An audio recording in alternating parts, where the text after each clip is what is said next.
Assalamualaikum warahmatullahi wabarakatuh. Hari ini kita akan membahas tentang kelistrikan sel. Tapi sebelum itu, perkenalkan nama saya Ingrid Anggita. Saya berasal dari Fakultas Kedokteran Universitas Muhammadiyah Sumatera Utara.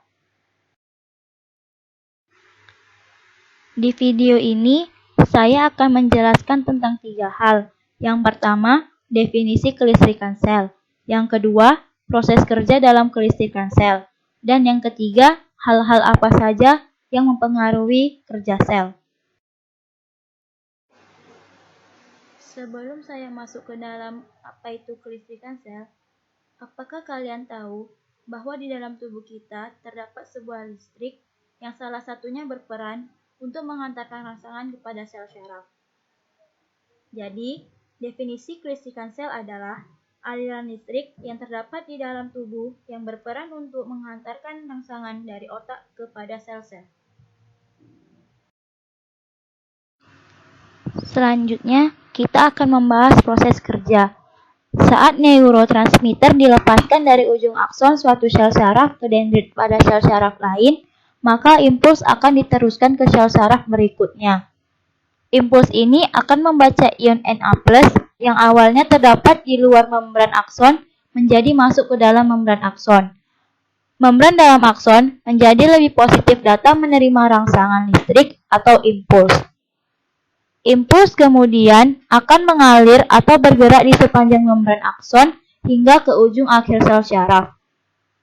Saat rangsangan telah mencapai ujung sel syaraf, maka neurotransmitter akan dilepas lalu kembali menuju sel syaraf lain atau sel tujuan.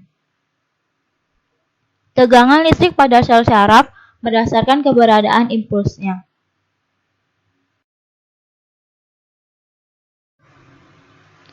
Catatan: neurotransmitter adalah senyawa kimia dalam tubuh yang bertugas untuk menyampaikan pesan antara satu sel syaraf ke sel syaraf target. Sel-sel target ini dapat berada di otot, berbagai kelenjar, dan bagian lain dalam tubuh.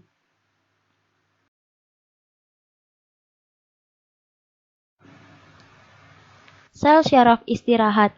Setiap sel syaraf menghasilkan sedikit ion negatif tepat dalam sel dan ion positif tepat di luar membran sel. Di dalam sel terdapat ion Na+, K+, Cl-, dan protein. Sel syaraf menggunakan difusi pasif dan transportasi aktif untuk mempertahankan distribusi ion melalui membran sel.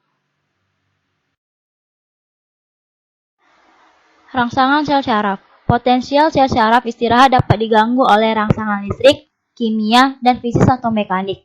Jika ada impuls menghasilkan butir-butir membran akan berubah, dan ion-ion Na+ akan masuk dari luar sel ke dalam sel sehingga di dalam sel akan menjadi kurang negatif atau lebih positif daripada di luar sel, dan potensial membran meningkat. Keadaan ini disebut depolarisasi.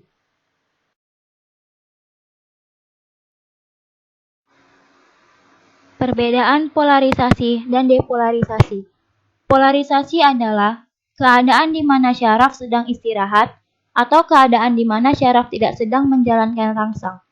Pada keadaan ini, muatan yang lebih negatif berada di sisi dalam membran, sedangkan muatan yang lebih positif berada di luar sisi membran. Sedangkan depolarisasi adalah keadaan di mana syaraf sedang menjalankan rangsang, keterbalikan dari proses polarisasi, sehingga pada keadaan ini, muatan yang lebih negatif berada di sisi luar membran, sedangkan muatan yang lebih positif berada di sisi dalam membran. Kemudian, ada hal-hal yang mempengaruhi kerja sel. Yang pertama, dari dalam sel, dan yang kedua, dari luar sel. Yang pertama, hal-hal yang mempengaruhi kinerja sel dari dalam. Pada dasarnya, semua struktur sel neuronlah yang mempengaruhi kerja sel. Misalnya, selubung mielin yang berfungsi untuk melindungi akson dari gangguan dari luar. Kemudian, sel Schwann yang fungsinya untuk mempercepat OAT impuls. Hal-hal yang mempengaruhi kinerja sel dari luar biasanya disebabkan oleh penyakit, misalnya epilepsi. Epilepsi adalah gangguan penghantar impuls listrik pada sel-sel syaraf. Penyebabnya yaitu kelainan pada jaringan otak, ketidakseimbangan zat kimia di dalam otak, ataupun kombinasi dari beberapa faktor penyebab tersebut. Terima kasih telah menyempatkan menonton video ini. Apabila ada kesalahan penyampaian informasi, mohon dimaafkan. Assalamualaikum warahmatullahi wabarakatuh.